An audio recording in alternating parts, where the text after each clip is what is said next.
your host, John Newman. Hello, everybody. Welcome to episode 3 of From Syracuse to the Show. Glad to be back. I want to thank everyone who's downloaded the episode. We're doing something a little different on today's episode. You might notice we have a new YouTube channel called From Syracuse to the Show. I am going to try to record the episodes live on YouTube and then release them on audio for those that didn't catch it on YouTube or don't use YouTube the following day. So I'm going to try to record these on Sunday nights with the audio to be released the following day on Monday. Would love you to, like and subscribe From Syracuse to the Show on YouTube. We really appreciate it. So with that being said, let's get into, as we always do on the show, we start with Syracuse, right? They went 2-4 on the week, so not a great week. They're still above 500. The only team for the Mets organization that are above 500 are 29 and 27. Ryan Clifford continues to hit at an incredible pace with home runs and power numbers. He's got 13 home runs. Seems like every 3 games he has 2 homers in every 3 games. Batting in the 220s. I think if his batting average was a little higher, we'd probably be seeing him with the big club. But right now his average isn't wonderful, but still playing really well, and those power numbers are really coming through. Anderson Severino is back down here in Syracuse after a short stint up with the big club. I really like him, to be honest with you. For those here in the Syracuse area like me, Francisco Alvarez will be rehabbing. He's starting to take batting practice with the big club. He's on the DL. He's going to be here in Syracuse on Tuesday in a rehab stint. So he is very close. He's on his way back to the New York Mets. And I'm going to try to get to Tuesday's game to cover his rehab session if you want. Let's talk about some of the stuff for Syracuse this week. They ran into the buzzsaw known as the Rochester Red Wings, who were on an 8-game winning streak when Syracuse came to town. They were on the road trip this week, so I didn't get to go to any games. But they lost the first 2 to Rochester, so Rochester had a 10-game winning streak, including a game on Friday where they blew a 7-1 lead in a 9-8 loss in 11 innings. They did win on Saturday. Kodai Senga made a start here or in Rochester. His line was 3.1 innings pitched, 4 hits, 3 runs, 2 walks, and 5 Ks. So still kind of, that's around a 7 ERA for the game, and walks and some of the control still a factor there. So I don't think he's ready, in my opinion, to join the big club back yet. And they made a move as well. Tobias Myers got sent down here to Syracuse, and they brought up Ciano Perez. So there's the moves, so they're 6 games now behind Rochester. They were 3, but after the 2-4 week, especially playing Rochester and losing that series, they are now 6 games out of first place. They are not in second like they once were. I think they are now 4th or 5th position. So not the greatest week, but they're still above 500. So that is a positive note. Let's go to the Mets report here. The opposite, right? They went 4-2 on the week, where Syracuse went 2-4. Much better week, much better month. The Mets went 16-12 in May. So have they turned the corner? It's too early. I'm not gonna. It's a positive twist, if you will. I'm cautiously optimistic, as they say, but I'm definitely not saying they turned the corner yet. They're about to go on a road trip to the West Coast, Seattle, San Diego, starting with Seattle, then San Diego. So I'm waiting to see how that pans out. This road trip, I'm going to make the litmus test because right now vibes are high, guys are hitting. Uh, Juan Soto Juan Soto is just doing Juan Soto things. I don't want to make it sound like, you know what I mean. He's doing something that we really don't expect, but he had an incredible May. I think something like 12 home runs just in May. He's hitting. He's been on base in 16 straight games. So, things are trending upwards. They're 20, I believe, 25 and 33 or 26 and 33. So, 7 or 8 games below 500, still double digits out of first place. But, it's a marathon and not a sprint. So there is time. There's 2/3 of the season left to go. Let's celebrate some first and things that happened this week for the Mets.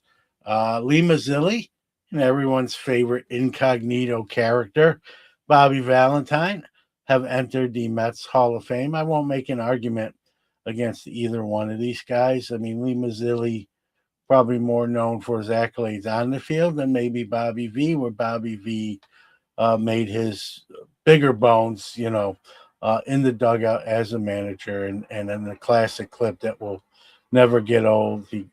Everyone remembers him getting tossed out and then trying to come back with a fake disguise. With that, the Mets are doing a Bobby Valentine night where they'll give out, that glasses and a mustache type of outfit. I think that's pretty cool. Let's talk about some other first. Congratulations, Hayden Senger, his first major league home run this week. Also a first, Carson Bench, not his first home run, but his first leadoff home run from the leadoff position to lead off the game here on Sunday night. And we're seeing guys start to hit, right? Marcus Semien, after I kind of bagged on him, he's starting to hit a little bit, getting his average up there. Eric Waggerman, not his first major league home run. Meant to mention this in the first, but his first Mets home run this week as well. So I mentioned Francisco Alvarez is taking batting practice with the big club. He'll be here in Syracuse this week starting on Tuesday. Let's talk about some other injuries. Francisco Lindor is starting some baseball activities. You've been seeing him warm up on the field before the game, not just ready just yet. And here's my controversial take of this episode. It's nothing I haven't said before, but I'm going to reiterate it, right? If I'm the Mets, I consider shopping Francisco Lindor. They've done a lot of what they've done without him, include winning and losing, but they've done that with him as well. I think he can be replaced. I think they've done it in a sense already. And the rumor is that him and Juan Soto don't get along, that Francisco Lindor has a problem going from sort of the face of the franchise for the Mets to not the face of the franchise, as Soto is sort of taking that. So, he's having trouble being the number 2 guy is what the reports are stating. You need to get that locker room right. And if that means trading Lindor, you're not going to trade Juan Soto. Let's be real, right? So if one of them has to go, it's going to be Francisco Lindor. And, I don't hate Francisco Lindor. I just think if you can get a little bit of a haul for him, maybe a couple serviceable starting pitchers and a infielder, or a big pitcher, maybe part of a blockbuster deal where you get a number 1, which I think they really still need. We're going to talk about that. Let's go right into the Nolan McLean conversation. Pitched today, Sunday, got the win.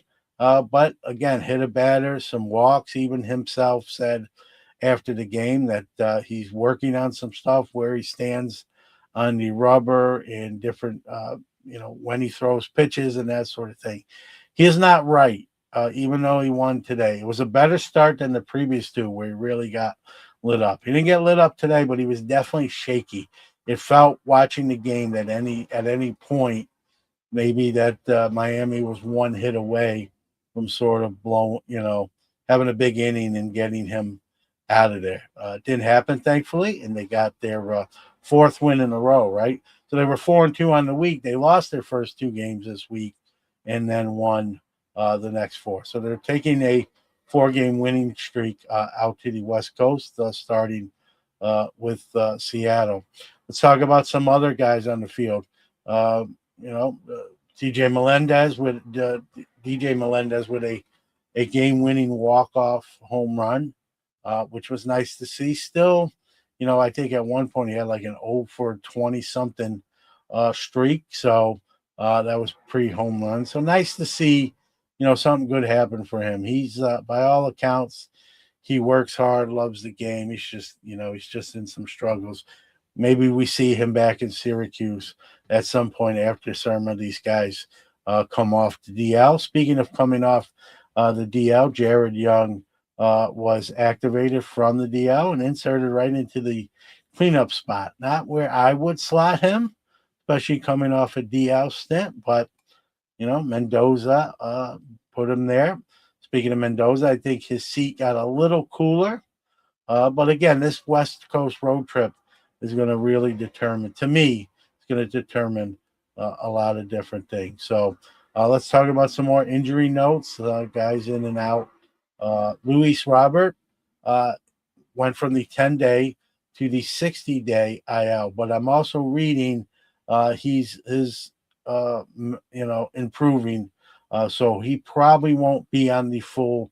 He won't ride that 60-day IL out. He can be activated earlier. So don't, sometimes we read that they put a guy on a 60-day IL. It just means it's more than 10 days. So he can come back before that.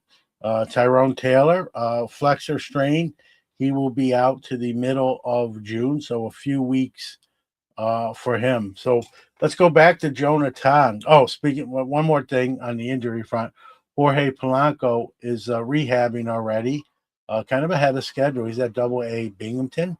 Might we see him here in Syracuse? Only time will tell there. But so that's a good sign. There's another infielder that will be back when he gets activated to the big club.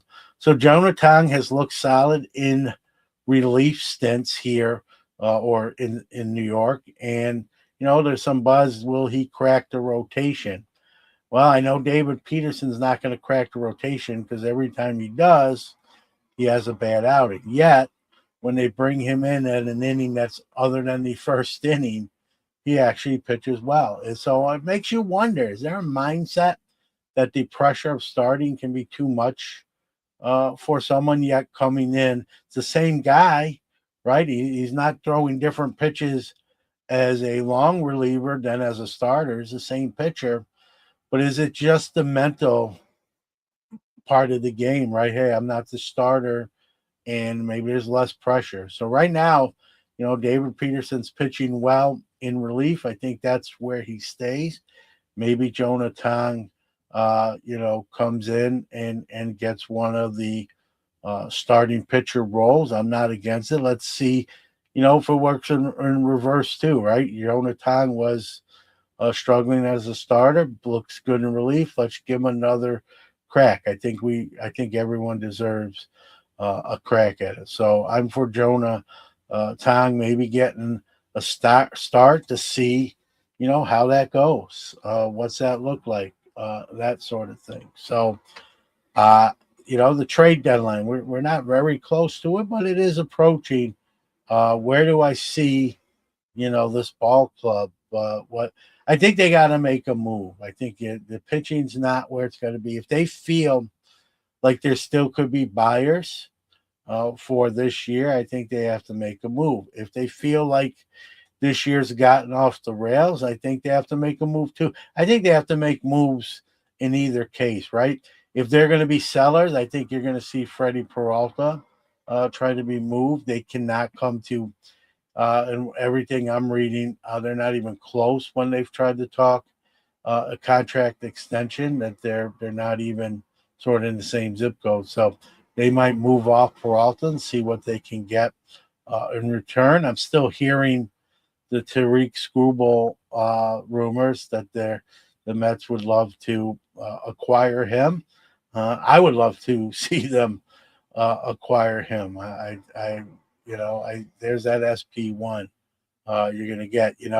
I've read one person, I don't know who it was, if they were, mentioned Paul Skeens. The Pirates are 32 in 28, and if they were losing, I might entertain that, but even then, I still probably wouldn't. So I don't see Paul Skeens going anywhere at this point, and so we can kind of put that one to bed. I think someone's really wishful thinking. I think the Tariq Skubal acquisition is more of a realistic one, and how realistic, I don't know, but it's nice that it's even being discussed, that it's a potential uh, possibility. So, all right, so that's going to wrap up episode 3. Like I said, follow us on Twitter at From Syracuse Met. They don't allow you enough category or lettering. So From Syracuse Met on Twitter, From Syracuse to the Show on Instagram, and now on YouTube for the first time. We are on From Syracuse to the Show. We're going to try to do these on our YouTube channel on Sunday nights and then release them, that being said, on Monday. So really appreciate everybody here that's followed the show and downloaded the show.